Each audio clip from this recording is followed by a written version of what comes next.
So writing is very important, and I actually fell into an accidental author, if you will. Give you a little background is in high school, graduate of 2000, Miss Krantz was my English teacher.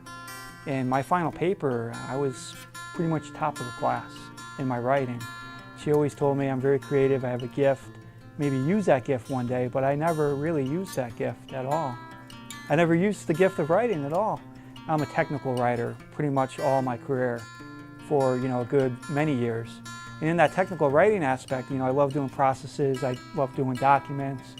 What had happened was in 2009, I was blessed with the birth of my daughter Ursula. And at the same time, I left being an individual contributor, reporting to a manager, into a manager myself. So how do you really lead? It's hard to lead because training is often overlooked. I found myself that raising my daughter has valuable teaching lessons. In those experiences, I felt it would be good to write about them, so I started actually writing a book in late 2015, say maybe November, August, I think around August 2015, I started writing my book, Leadership Lessons Inspired by a 6-Year-Old, and we just published that in November of 2016. So that's how I fell into writing. So writing styles are important to any author, and I think it really varies between the individual. I find myself, and my wife thinks I'm crazy, but I'll have an idea, I'll have something that's really resonating deep in my mind, and in that moment, I could be driving, I could be at the store, I could be in the bedroom, I could be getting ready to eat. I'll literally drop everything because I really want to encapsulate that fire, that passion, and really put it on the paper. So there's really no routine or anything like that. Yeah. So family is important. Family is definitely important. I have a wife, Amanda. I've been married for 11 years. 3 children. I have Ursula, Nathan, and Tabitha. And I'm in Bristol, Connecticut now, but I have a lot of Watertown ties.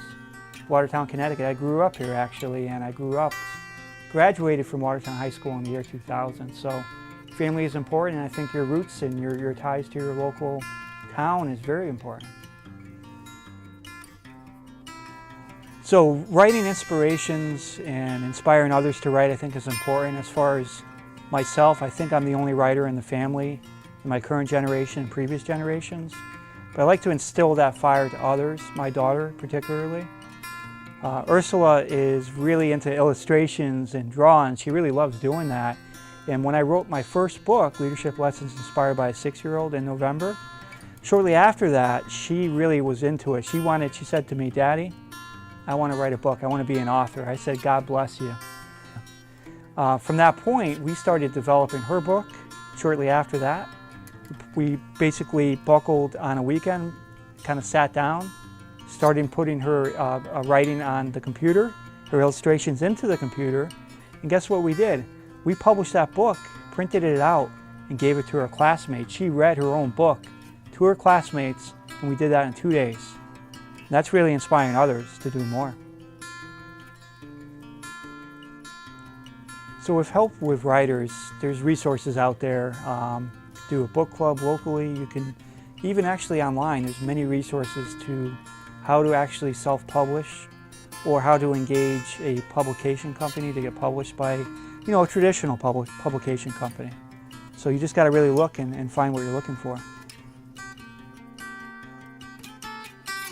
So my childhood was basically this, I had a friend who was on High Street, which is right about 10 minutes from here, and it's probably about 3 streets away from where I live. And a very close friend, a lot of time we would spend sledding down a big hill, try to avoid, cars coming down the road, and we really did a lot. We loved hiking, loved exploring woods. So his woods actually fell in the back of the police department. So I mean, he had a lot of woods, and he actually had a lot of rocks in his area. We do a lot of climbing, we do a lot of different things. I like playing basketball a lot, so I would basically, study hall, I would kind of sneak out, say I'm going to the bathroom, and I'd go to the gym, and I'd play a little basketball, come back 30 minutes later, I'm sweating, and they were like, "Where did you go, Joe?" I'm like, "Oh, I got some hot flashes." I'd make a joke about it or something, but yeah, that was my story. It's a lot of basketball was my thing, and study halls was not my thing, so. So the White House is Fake was derived from driving down the highway in Connecticut. I was on 84 on the interstate and basically formed the idea of the book. And I just began writing in July of 2017. And the book just was released October 1. You really got to have that passion to keep going. A lot of people will experience, especially new authors, well, maybe my work isn't good enough, or maybe I want to change this. They have that, or maybe they have writer's block, but the bottom line is keep going. There's resources there to help you. There's writing workshops all over Connecticut. If you Google that or Eventbrite it, you'll find an event that you can go to. You can get advice from local authors right here in Connecticut to really help with those writer's blocks or those challenges, or really get advice, or maybe even have somebody read your work. There's a lot of beta readers, people that would really want to read your work and give you feedback. So my advice is keep going, don't give up. Yeah. So the future for me, I think, is pretty certain in a way. I have a couple visions, a couple projects I'm working on right now. One thing I would like to do eventually is I'm very passionate about the White House is Fake. And what I really want to do is really make a movie out of it, a full-length movie eventually. But I got to travel to Alexandria, Virginia. I want to go to Washington, D.C. I want to go to California. So that's one thing I have in mind. The other thing I have in mind is I'm working on a project now in 2018 on a book dating back to World War II. We're looking to do that soon with these letters. So it's nonfiction with fiction. That's coming soon. Other than that, there'll be some side projects, and that's kind of what I'm working on right now.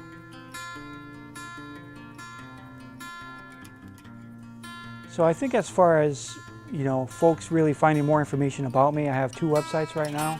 I have McGeeLeadership.com, I have thewhitehousesfake.com. And on those sites you'll find everything that I do. I have my podcasts. More information about my books are out there. You can also find my movie trailers that I've done for The White House is Fake. Filmed that in August. You can find more information about book reviews, what people really thought about the book. A lot of links on there as well. And archived podcasts are readily available. And that's what I got on there, guys.